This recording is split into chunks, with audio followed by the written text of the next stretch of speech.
जय गुरुदेव। जैसा कि हम सब जानते हैं कि आने वाली 26 दिसंबर को पूर्ण सूर्य ग्रहण भारत में दिखाई देगा। हम सब इसके बारे में पढ़ रहे हैं, सुन रहे हैं। हम सब के मन में इसको लेकर के कई तरह की भ्रांतियां हैं, कई तरह के भय हैं। तो आज हम बात करने वाले हैं इसी सूर्य ग्रहण के बारे में। पहले हम ये जान लेते हैं कि ये आखिर सूर्य ग्रहण होता कैसे है। एस्ट्रोनॉमिकली हम सब लोग जानते हैं कि किस तरह से चंद्र सूर्य और पृथ्वी के बीच में आ जाता है, जिससे सूर्य का प्रकाश पृथ्वी तक नहीं पहुंच पाता और हमें ग्रहण का अनुभव होता है। इसको थोड़ा और गहराई में अगर हम समझें तो हमारे सारे ज्योतिष मित्र ये जानते ही हैं कि किस तरह से सूर्य को आत्मा का कारक कहा गया है और चंद्र को मनः कारक कहा गया है। सूर्य आत्मा का कारक यानी कि सूर्य हमारे भीतर में जो आत्मा का प्रकाश है उसको दर्शाता है और चंद्र हमारी मन स्थिति को दर्शाता है। जब हम मन की बात करते हैं तो ये जानना जरूरी होता है कि मन है क्या। तो हमारी इंद्रियों से हम जो भी अनुभव लेते हैं, हमारे सेंसेस से हमारे जो भी एक्सपीरियंसेस होते हैं, वो हमारे अंतःकरण में कहीं ना कहीं स्टोर्ड रहते हैं। अब ये स्टोर्ड एक्सपीरियंसेस हमको अलग अलग अनुभूति करवाते हैं। कुछ स्टोर्ड एक्सपीरियंसेस हमारे अवचेतन मन में चले जाते हैं, कुछ चेतन मन में रहते हैं और कुछ अनकॉन्शियस मन में चले जाते हैं। तो ये सारे एक्सपीरियंसेस जो एक जगह इकट्ठा होते हैं, उस आकाश को, हमारे अंतःकरण के उस स्पेस को हम मन कहते हैं। तो यानी सारी इंद्रियों के एक्सपीरियंसेस जब हमारी आत्मा के प्रकाश को ढक देते हैं, उसे हम सूर्य ग्रहण कहते हैं आध्यात्मिक भाषा में।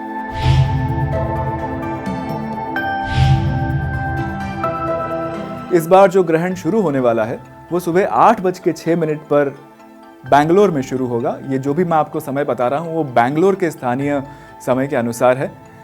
आपके अपने प्रदेश में, अपने शहर में हो सकता है किसी और समय पर हो। आप इसको आसानी से गूगल करके देख सकते हैं। बैंगलोर में 9:29 पर इसकी पराकाष्ठा रहेगी, जिस वक्त सूर्य पूरी तरह से चंद्र से ग्रसित हो जाएगा और 11:11 पर पूरी तरह से ये ग्रहण समाप्त होगा। तो ऐसा कहा जाता है कि ग्रहण से 12 घंटे पहले सूतक काल यानी कंटामिनेशन पीरियड शुरू हो जाता है। तो इस समय पे आप कृपया करके कुछ खाना नहीं खाएं।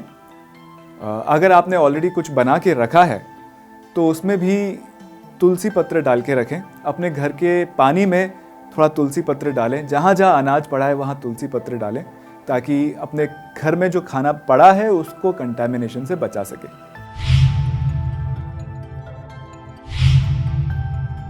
ये पूरा सूतक काल और ग्रहण काल ध्यान, जप, ज्ञान के लिए बहुत ही उत्तम समय होता है, पर इसके अलावा बाकी सारे कार्य निषेध होते हैं। कुछ भी शुभ कार्य अगर आपके घर में आप प्लान कर रहे हैं और सोच रहे हैं कि हम इस समय करें, तो उसको कृपया ग्रहण काल और सूतक काल में बिल्कुल ना करें, क्योंकि ये पूर्ण सूर्य ग्रहण होने वाला है। तो इसका जो असर है वो आने वाले कुछ समय तक रहेगा।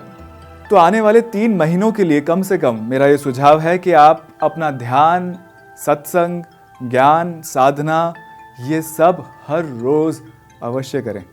ये भी ज़रूरी है कि आप हर रोज कुछ आसन करें, ताकि आपके शरीर में जो टॉक्सिन्स पैदा हुए हैं वो भी धीरे धीरे करके आपके शरीर से बाहर निकलें और आपके भीतर की सकारात्मक ऊर्जा बनी रहे।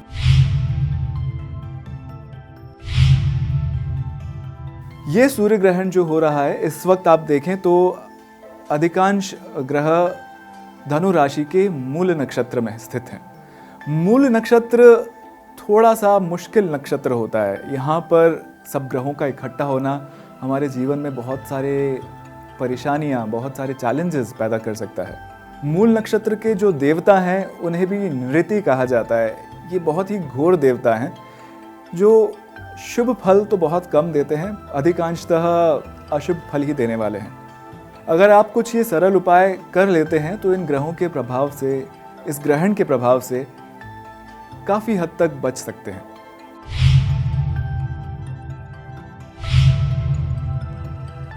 तो पुराणों में एक कथा आती है जहां पर किस तरह से एक शिशु जो मूल नक्षत्र के दुष्प्रभाव से ग्रसित था, उसके जीवन में कठिनाइयां आई और किस तरह से एक साधारण उपाय करने से, अनजाने में एक साधारण उपाय करने से ही वो सभी मूल नक्षत्र के दुष्प्रभावों से मुक्त हुआ और आगे जाकर के राजसी भोग भोगे। वो साधारण काम उन्होंने ये किया था कि वो बचपन से एक पत्थर को अपने मुंह में चूसता रहता था। वो पत्थर था शालिग्राम का। तो जाने अनजाने में उसने भगवान शालिग्राम का अभिषेक अपने मुख से किया उस वजह से उसे मूल नक्षत्र की सभी दुष्प्रभावों से मुक्ति मिली और वो राजसी सुख के भागी बने। तो अगर आपके घर में भी भगवान शालिग्राम हैं तो आप उनकी पूजा अवश्य करें।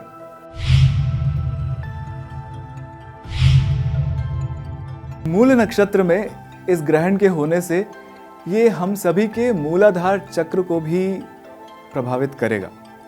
तो हो सकता है कि इस ग्रहण के पश्चात हम में कुछ ऐसी भावनाएं जगें जिससे हमें भय या संशय या बिना किसी कारण के कुछ नकारात्मकता हमारे अंदर बढ़ने लगे। तो मूलाधार चक्र को बैलेंस करने के लिए बहुत साधारण सा उपाय है कि आपको धरती के साथ अपना कांटेक्ट बढ़ा के रखना है।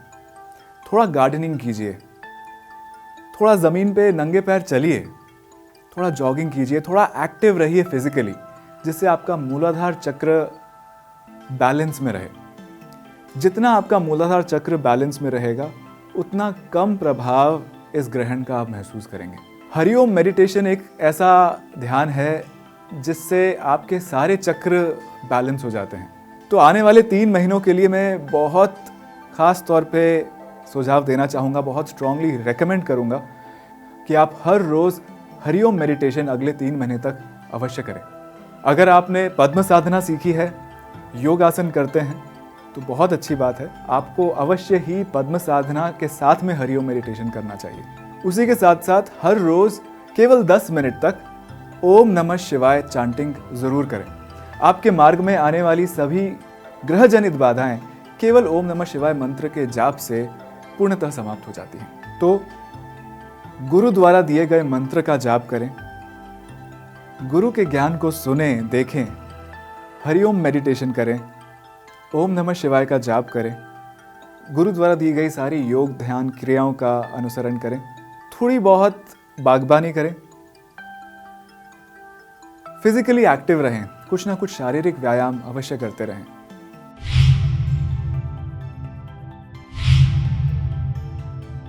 तो अब हम बात करते हैं किस तरह से अलग अलग राशियों में इस ग्रहण का प्रभाव पड़ने वाला है। शुरुआत करते हैं मेष राशि से। मेष राशि से ये ग्रहण 9वें भाव में पड़ने वाला है। इस दौरान आपको खास ख्याल रखना होगा कि आपके बॉसेस से, आपके ऑफिस में आपके बॉसेस से आपके संबंध ठीक रहें, आप किसी तरह के आर्ग्यूमेंट्स में ना पड़ें। अपने पिता से किसी तरह की आर्ग्यूमेंट्स या झगड़े में ना पड़ें, ये बहुत ज़रूरी है। जितना हो सके ज्ञान में रहें, गुरु आज्ञा पालन करें और कुछ महीनों के लिए अपने अधिकारी वर्ग से हर तरह का तनाव या आर्ग्यूमेंट्स अवॉइड करें। अगर आप गुरु पूजा में दीक्षित हैं तो मेरा सुझाव यही रहेगा कि आने वाले 3 महीने तक हर रोज़ गुरु पूजा करें। अगर आप गुरु पूजा में दीक्षित नहीं हैं तो साधारण गुरु मंत्र गुरुर् ब्रह्मा गुरुर्विष्णु गुरुर्देवो महेश्वरः गुरु साक्षात परब्रह्म तस्मै श्री गुरवे नमः या फिर ओम श्री गुरवे नमः, केवल इतना मंत्र का जाप 108 बार हर रोज़ अगर आप कर पाएं तो ये बहुत ही अच्छा रहेगा मेष राशि वालों के लिए।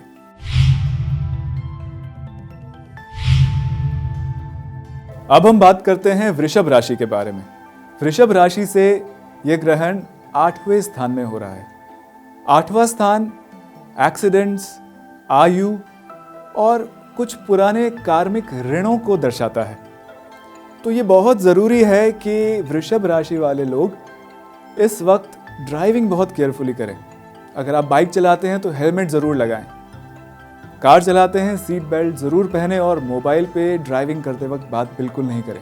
8वें स्थान को बेहतर बनाने के लिए, 8वें स्थान से दुष्प्रभाव हटाने के लिए मौन और ध्यान का बहुत विशेष महत्व बताया गया है। 8वां स्थान प्राण का भी होता है, इसलिए प्राणायाम करना भी 8वें स्थान के दुष्प्रभावों को दूर करता है। तो ये बहुत ज़रूरी है कि आप इस वक्त हर रोज़ प्राणायाम करें, थोड़ा ध्यान करें और अगर हो सकता है तो हर रोज़ कुछ समय तक मौन का पालन करें। हो सके तो कुछ एडवांस कोर्सेज ज़रूर करें। जो आर्ट ऑफ लिविंग के एडवांस कोर्सेज होते हैं उसमें ध्यान और मौन इन दोनों का पालन किया जाता है। आपको गहरे ध्यान की, समाधि की भी अनुभूति होती है। और अष्टम स्थान की सारे दुष्प्रभाव को दूर करने के लिए समाधि एक बहुत ही सरल उपाय है।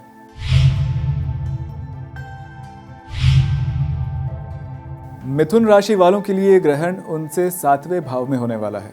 7वां भाव हमारे वैवाहिक जीवन को, हमारे लाइफ पार्टनर को दर्शाता है।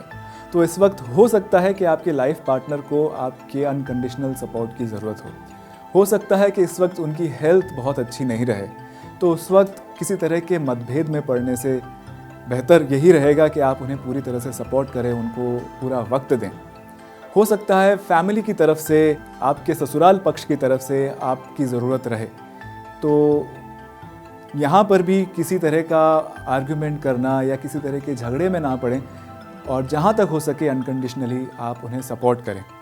और अगर ज़रूरत पड़े तो अपने स्वाभिमान को भी कुछ समय के लिए परे रख करके प्रेम पूर्वक उनका साथ दें। उसके अलावा अगर आप थोड़ा भजन कीर्तन हर रोज़ करें, यहाँ 7वें भाव में ग्रहों की ये स्थिति अपनी पूर्ण दृष्टि से आपके मन को प्रभावित कर रही है, तो ये बहुत ज़रूरी है कि इस वक्त आप इन सभी ग्रहों के उपाय के लिए हर रोज़ श्री रुद्रम का पाठ अवश्य सुने। सायं संध्या जो होती है रुद्र संध्या होती है, और इस वक्त रुद्र का पाठ करना बहुत लाभदायक होता है। तो आप सायंकाल में सूर्यास्त के वक्त हर रोज़ रुद्र का पाठ करें। अगर ऐसा नहीं कर सकते, अगर आपने ये सीखा नहीं है, तो आप ज़रूर सुने। सायंकाल के वक्त थोड़ा सा जॉगिंग करना, वॉक करना भी बहुत अच्छा है। अगर आप रुद्रम चैंटिंग सुनते हुए जॉगिंग पे या वॉक पे जा सकते हैं तो ये बहुत ही अच्छा है।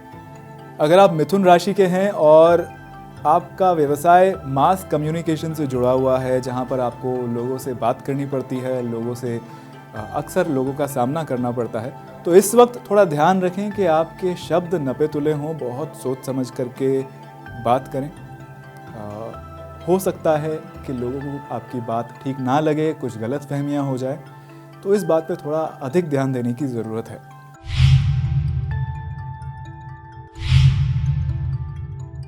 कर्क राशि वालों के लिए ये ग्रहण 6ठे भाव में पड़ने वाला है। 6ठा भाव जैसा कि हम जानते हैं रोग, ऋण, शत्रु, लिटिगेशंस, इन सब चीज़ों को दर्शाता है।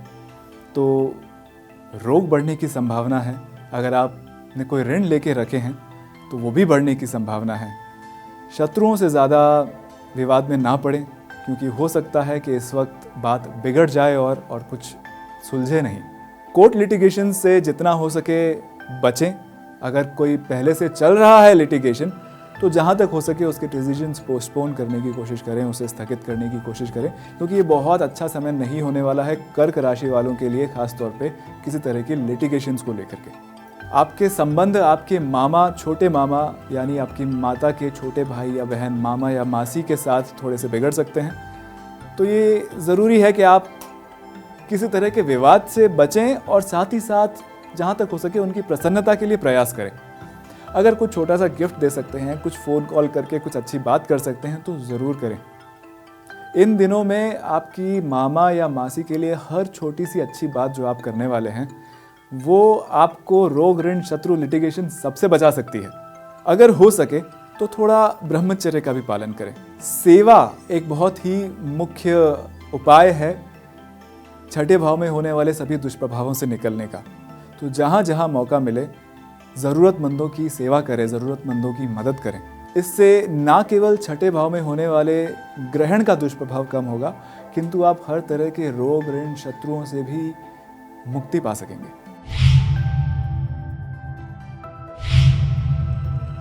सिंह राशि वालों के लिए ये ग्रहण 5वें भाव में होने वाला है। 5वां भाव संतान का, विद्या का, मंत्र का होता है। तो इस वक्त थोड़ा ध्यान देना पड़ेगा शायद आपको आपके संतान के स्वास्थ्य पर। अगर आप स्टूडेंट हैं, विद्यार्थी हैं, पढ़ाई कर रहे हैं, तो इस वक्त आपको पढ़ाई पे थोड़ा ज़्यादा ध्यान देना पड़ेगा। हर रोज़ जितना आप ध्यान देते हैं पढ़ाई पे, जितना समय आप देते हैं पढ़ाई पे, उससे थोड़ा ज़्यादा पढ़ाई आने वाले 3 महीनों में करना पड़ेगा। जैसा कि हम जानते हैं जल्दी ही एग्ज़ाम्स भी आने वाले हैं, फाइनल एग्ज़ाम्स का टाइम है बच्चों के लिए। तो ये वक्त थोड़ी मेहनत ज़्यादा करने का है। हो सकता है कि इस वक्त आप जो पढ़ाई कर रहे हैं वो आसानी से रिटेन नहीं हो, आपको एफ़र्ट ज़्यादा करना पड़े। पढ़ाई का समय थोड़ा बढ़ा दीजिए आने वाले 3 महीनों के लिए। जो लोग युवा हैं, पढ़ाई पूरी कर चुके हैं, जिनकी अभी शादी नहीं हुई है, उन लोगों के लिए ख़ास तौर पे उनके प्रेम संबंधों में थोड़ा सा मुश्किल हो सकता है, थोड़ी बाधाएं आ सकती हैं, थोड़ा सा परेशानी आ सकती है। तो इस वक्त थोड़ा ध्यान देने की ज़रूरत है कि आप अपने प्रेम संबंधों में कुछ ज़्यादा एक्सपेक्टेशंस नहीं रखें और जहाँ तक हो सके देने के भाव से रहें। इस समय आपको पेट संबंधी रोग भी हो सकते हैं। ये बहुत ज़रूरी है कि आप समय पे खाना खाएं, संतुलित मात्रा में खाना खाएं और ज़्यादा मसालेदार तीखी चीज़ें ना खाएं, क्योंकि एसिडिटी, गैस, इन सब की संभावना बढ़ी रहेगी आने वाले कुछ समय तक। इस ग्रहण के प्रभाव को कम करने के लिए आपको मंत्र जाप करना बहुत आवश्यक है, चाहे वो कोई भी मंत्र हो। अगर आपने गायत्री में दीक्षा ली है तो गायत्री मंत्र अवश्य करें, दिन में 3 बार। मैं तो सुझाव दूंगा कि कम से कम त्रिकाल संध्या करें। अगर गायत्री मंत्र में आपकी दीक्षा नहीं हुई है तो भी आपके जो भी इष्ट देवता के मंत्र हैं उसे आप हर रोज दिन में 3 बार अवश्य करें।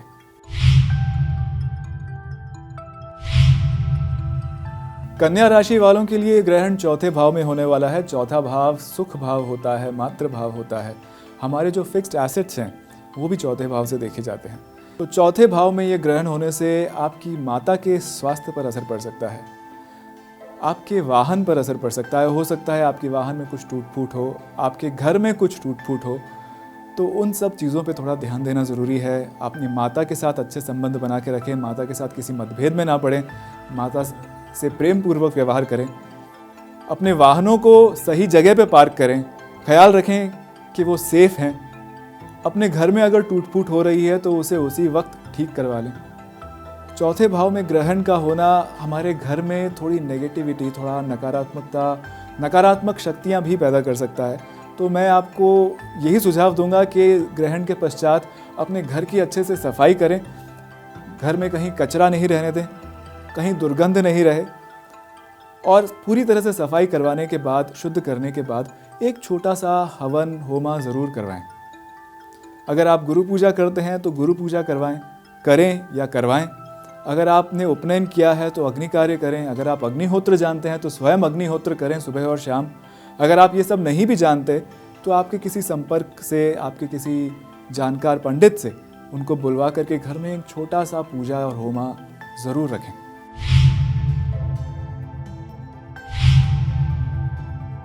तुला राशि वालों के लिए ये आवश्यक है कि वो अपने गले का थोड़ा ख्याल रखें। हो सकता है कि उन्हें गले में थोड़ा इन्फेक्शन हो जाए कुछ खाने पीने की वजह से, थोड़ा गला खराब रहे, तो थोड़ा ध्यान देना पड़ेगा अपने गले पर। अपने भाई बहनों के साथ, खास तौर पे छोटे भाई बहनों के साथ समन्वय बना कर रखें, उनके साथ किसी तरह का विवाद में ना पड़ें। अगर हो सकता है तो उनको जितनी प्रसन्नता दे सकते हैं अपनी बातों से या किसी भी तरीके से, तो उनको प्रसन्न रखने की कोशिश करें। अगर आप उनसे बहुत समय से बात नहीं करते हैं तो इस वक्त थोड़ा फ़ोन कॉल कर लीजिए, छोटा सा गिफ्ट भेज दीजिए। अगर हो सके तो इस वक्त अपने छोटे भाई बहनों के साथ जितना अच्छा रिलेशन बना के रख सकते हैं उतना अच्छा बनाएं। किसी तरह का रिस्क लेने वाले हैं, अगर आप कुछ नया शुरू करने वाले हैं तो थोड़ा इंतज़ार कर लें। ये समय बहुत अच्छा नहीं रहेगा कुछ भी नया शुरू करने के लिए, खास तौर पे ऐसी चीज़ें जिसमें थोड़ा सा रिस्क इन्वॉल्व है। तो जहाँ तक हो सके रिस्क को अवॉइड करें और सेफ प्लानिंग के साथ में ही अपने काम को आगे बढ़ाएं। इस समय अगर आप अपने गुरु द्वारा प्राप्त ज्ञान को लोगों तक पहुँचाएंगे, थोड़ी बहुत टीचिंग करेंगे, प्रीचिंग करेंगे, तो उससे इस तीसरे भाव में जो ग्रहण का प्रभाव है वो काफ़ी क्षीण हो जाएगा। तुला राशि वालों के लिए ये आवश्यक है कि इस वक्त अपने छोटे भाई बहनों से किसी तरह के विवाद में ना पड़ें। अगर हो सके तो उनकी प्रसन्नता के लिए जो भी हो सकता है आपसे वो ज़रूर करें। किसी तरह का रिस्क इस वक्त ना लें, जितना भी हो सकता है प्लानिंग के साथ काम करें। कुछ भी अगर आप नया शुरू करने वाले हैं तो ये पूरी तरह से जांच परख लें कि उसमें कोई रिस्क तो इन्वॉल्व नहीं है। जहाँ तक हो सके रिस्क को अवॉइड करें। छोटी यात्राओं पे अगर आप जाने वाले हैं तो वहाँ पर भी थोड़ी परेशानी की संभावना बढ़ जाती है इस ग्रहण के पश्चात। तो ये ज़रूरी है आप हर छोटी यात्रा से पहले अपने गुरु को प्रणाम करके, अपने इष्ट देवता को प्रणाम करके वो यात्रा प्रारंभ करें।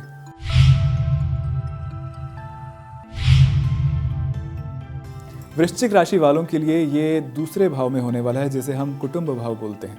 तो हो सकता है पारिवारिक स्थिति कुछ इस तरह से बने जिसकी वजह से आपको कुछ परेशानी हो, कुछ विवाद उत्पन्न हो सकते हैं। तो इस वक्त परिवार को साथ लेके चलना, परिवार में समन्वय बना के रखना आपके लिए बहुत आवश्यक रहेगा। दूसरा भाव हम जो भी कुछ खा पी रहे हैं उसको भी इंगित करता है। तो ये ज़रूरी है कि इस वक्त आप जो भी चीज़ खा रहे हैं वो देख परख के खाएं। फूड पॉइजनिंग होने के चांसेस हो सकते हैं। दूसरा भाव वाणी का भी होता है, तो जो शब्द आपके मुख से निकल रहे हैं उस पर भी ध्यान देना आवश्यक है कि वो सही है या नहीं है। इसका एक बहुत अच्छा उपाय ये भी है कि अगर हम वसुधैव कुटुंबकम की भावना से समाज की सेवा करते हैं, अपने परिवार की सेवा करते हैं, या जिस कम्युनिटी में हम रह रहे हैं वहाँ पर कुछ अच्छा काम करते हैं, तो ये भी दूसरे भाव में होने वाले दुष्प्रभावों को, ग्रहण की वजह से जो भी दुष्प्रभाव हुए हैं उसमें न्यूनता लेकर के आता है।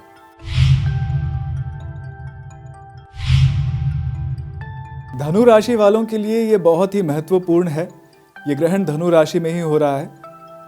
आपके चंद्र के ऊपर से इन सब ग्रहों का भ्रमण रहेगा। ये बहुत ज़रूरी है कि इस वक्त आप अपनी भावनाओं का विशेष ख्याल रखें, आपकी मनस्थिति का विशेष ख्याल रखें।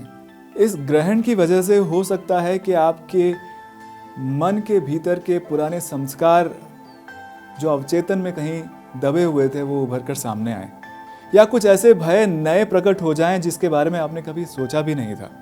तो इस वक्त ये बहुत आवश्यक है कि आप अपने मन को संतुलित रखें। अगर आप सुदर्शन क्रिया करते हैं तो सुदर्शन क्रिया अगले 3 महीनों तक ये ज़रूर पक्का करें कि आप हर रोज़ कर रहे हैं और हफ्ते में एक बार लॉन्ग सुदर्शन क्रिया भी अवश्य कर रहे हैं। तो ये बहुत ज़रूरी है कि हम अपने मन को हमेशा स्वस्थ रखें। और धनु राशि पे इस ग्रहण का होना धनु राशि वालों के लिए एक विशेष चेतावनी या आग्रह के साथ में कहता हूँ कि आप अवश्य ही प्राणायाम, ध्यान, सुदर्शन क्रिया शुरू कर दें अगर आप नहीं करते हैं तो। जितना हो सके उतना पानी पिएं। इस ग्रहण के बाद अगर हो सके तो पंचकर्मा ट्रीटमेंट भी लें। पंचकर्मा चिकित्सा आयुर्वेदिक चिकित्सा पद्धति है जिससे आपके शरीर की सारी शुद्धि की जाती है। इस दौरान आपके शरीर में बहुत टॉक्सिन्स बढ़ने की संभावना है। अगर आपको थोड़ा थकान महसूस होने लगा है अभी से, कुछ नकारात्मकता महसूस होने लगी है, कुछ अनजाने डर आपको अभी से सताने लगे हैं, तो आप विशेष ध्यान दें। मकर राशि वालों के लिए ये ग्रहण 12वें भाव में हो रहा है। 12वें भाव में होने का अर्थात अगर आप विदेश यात्रा प्लान कर रहे हैं, अगर आप कहीं विदेश यात्रा पे पहले से ही हैं, तो ग्रहण के दौरान आपको विशेष ख्याल रखने की ज़रूरत है, थोड़ा ध्यान देने की ज़रूरत है। थोड़ी परेशानियां बढ़ सकती हैं। अगर आपकी विदेश यात्रा प्लान्ड है तो हो सकता है उसे पोस्टपोन करना पड़े। अगर आप ऑलरेडी किसी दूसरे देश में हैं तो वहाँ पर भी परिस्थिति थोड़ी सी परेशानी उत्पन्न कर सकती है। 12वें स्थान में इस ग्रहण का होना मकर राशि वालों की नींद को भी डिस्टर्ब कर सकता है। हमारे स्लीपिंग पैटर्न थोड़े से डिस्टर्ब हो सकते हैं आने वाले समय में। तो इस वक्त ज़रूरी है कि हम जहाँ तक हो सके उस डिसिप्लिन को फॉलो करें। सही समय पे सोना, सही समय पे जागना, और जहाँ तक हो सके दिन में सोना अवॉइड करें। अच्छी बात ये भी है कि मकर राशि वालों का ध्यान, मेडिटेशंस इस वक्त बहुत डीप होंगे। बहुत सारे एक्सपीरियंसेस हो सकते हैं आपको ध्यान में। संभावना यह भी है कि इस समय आपको योग माया का अनुभव हो, तो आपको आपके ध्यान, प्राणायाम और सारी स्पिरिचुअल प्रैक्टिसेस में थोड़ी सजगता के साथ में आगे बढ़ना पड़ेगा। कभी भी ऐसी अनुभूति हो तो गुरुदेव से, अपने गुरु से इस बारे में बात करें, उनको इस बारे में बताएं और फिर किसी नतीजे पर पहुंचें।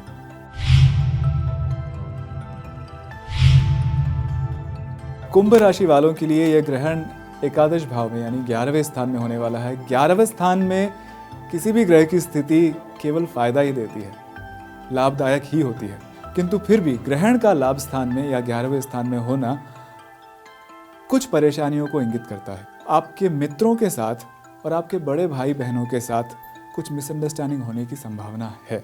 तो आप जहाँ तक हो सके किसी भी मतभेद में या किसी विवाद में अपने बड़े भाई या मित्रों के साथ ना पड़े। इस समय को निकल जाने दें। कुछ समय बाद जो भी मिसअंडरस्टैंडिंग्स हुई हैं वो सभी चीज़ें अपने आप ही सुलझ जाने वाली हैं। लेकिन कुंभ राशि वालों के लिए बहुत अच्छा समय है। अगर आप कोई कॉम्पिटिटिव एग्ज़ाम दे रहे हैं, किसी भी तरह की तैयारी कर रहे हैं जिसमें आपको कुछ आय होने की संभावना है, कुछ लाभ होने की संभावना है, तो सारे ग्रहों की युति आपसे 11वें स्थान में आपके लिए अत्यंत लाभदायक है। अगर आप कुछ उपाय करना भी चाहें तो आपके लिए बहुत अच्छा रहेगा कि आप किसी न किसी आध्यात्मिक सत्संग में जाएं, किसी स्पिरिचुअल गैदरिंग के साथ जुड़ें, जहाँ पे थोड़ा भजन हो रहा हो, थोड़ा ज्ञान चर्चा हो रही हो, थोड़ा ध्यान हो रहा हो, सब लोग मिल करके जहाँ पर ज्ञान ध्यान गान करते हों, ऐसी जगह जाकर के उस सत्संग का भाग बनना, ये हमारे 11वें स्थान में होने वाले दुष्प्रभावों को पूरी तरह से मिटा देता है।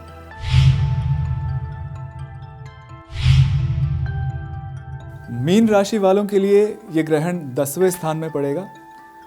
10वां स्थान कर्म का स्थान होता है। जहां आप काम कर रहे हैं वो आपके 10वें स्थान से इंगित होता है। तो हो सकता है आपके कर्म में, आपके प्रोफेशन में, अगर आप जॉब कर रहे हैं, बिजनेस कर रहे हैं, कुछ भी काम कर रहे हैं, सेवा कर रहे हैं, तो हो सकता है आपके कर्म में कुछ रुकावटें आएँ, कुछ परेशानियां पैदा हों। हो सकता है कि आपके कार्यालय में, आपके ऑफिस में कुछ ऐसी परिस्थितियां बने जो आपके मनोकूल नहीं हो और इससे आपको काफ़ी परेशानी हो सकती है। तो इस वक्त बहुत ध्यान देने की ज़रूरत है कि आप अपने काम में, अपने कार्य में अपना बेस्ट देते जाएं। जैसा कि भगवान कृष्ण ने भगवत गीता में कहा है, योगः कर्मसु कौशलम। तो अपनी पूरी कुशलता से जब हम काम करते हैं तो हमें योग तक पहुंचा देता है।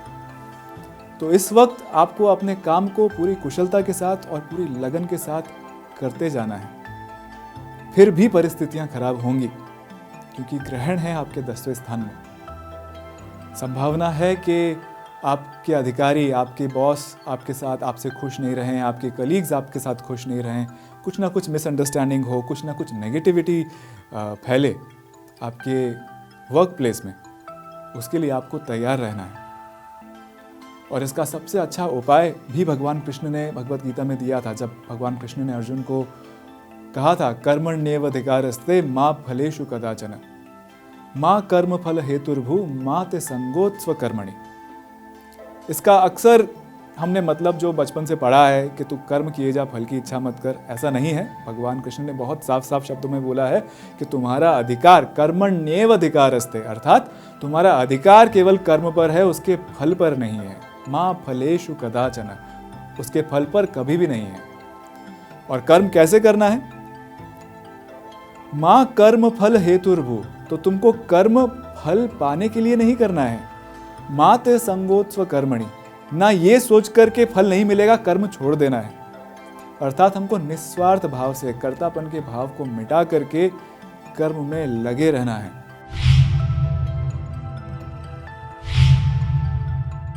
तो ये तो हमने जाना कि किस तरह से ये ग्रहण अलग अलग राशियों पे अपना दुष्प्रभाव देगा और उनसे निकलने के लिए, उस दुष्प्रभाव को कम करने के लिए हम क्या क्या उपाय कर सकते हैं। पर ग्रहण केवल दुष्प्रभाव देने वाला है ऐसा भी नहीं है। कुछ लोग ग्रहण का इंतजार करते हैं साल साल भर तक, और खास तौर पे इतने अच्छे ग्रहण का, इतने बड़े ग्रहण का लोगों को कई सालों से इंतजार होता है। कौन लोग होते हैं ये? जितने भी योगी, ध्यानी, आध्यात्मिक लोग होते हैं, उन सबको इस गोल्डन मोमेंट का, इस सुनहरी घड़ी का इंतजार रहता है कि कब ग्रहण आए। जहां ग्रहण के कुछ दुष्प्रभाव हैं, वहीं आध्यात्मिक लोगों के लिए ये एक बहुत ही बढ़िया, बहुत ही सुंदर मौका है एक बड़ी लीप लेने का, एक बड़ी छलांग लगाने का अपने आध्यात्मिक जीवन में। ऐसा कहा जाता है कि इस वक्त जो हमारे सूक्ष्म जगत और स्थूल जगत के बीच का जो पर्दा है वो बहुत ही पतला हो जाता है। इस वक्त हमारा थोड़ा भी ध्यान, साधना, मंत्र जाप किया हुआ हमें कई गुना ज़्यादा फल देता है। तो ये 3 घंटे का ग्रहण जो इस बार हमें मिलने वाला है 26 दिसंबर को, ये बहुत ही अच्छा सुनहरा मौका है हम सब साधकों के लिए, सभी योगियों के लिए, सभी स्पिरिचुअल सीकर्स के लिए, कि इस मौके का पूरा फ़ायदा उठाते हुए हमें ये 3 घंटे अच्छे से ध्यान, साधना, जाप करना चाहिए। ये 3 घंटे में जो सिद्धि प्राप्त हो सकती है या जो फल प्राप्त होता है किसी भी आध्यात्मिक साधना का, वो साधारण काल में किए हुए फल से 1000 गुना ज़्यादा होता है।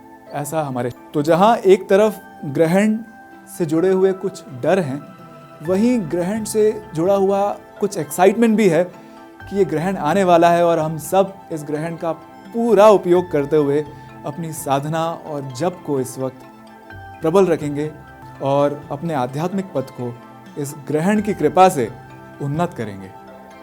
आप सभी को इस ग्रहण की बहुत बहुत बधाई और शुभकामना। जय गुरुदेव।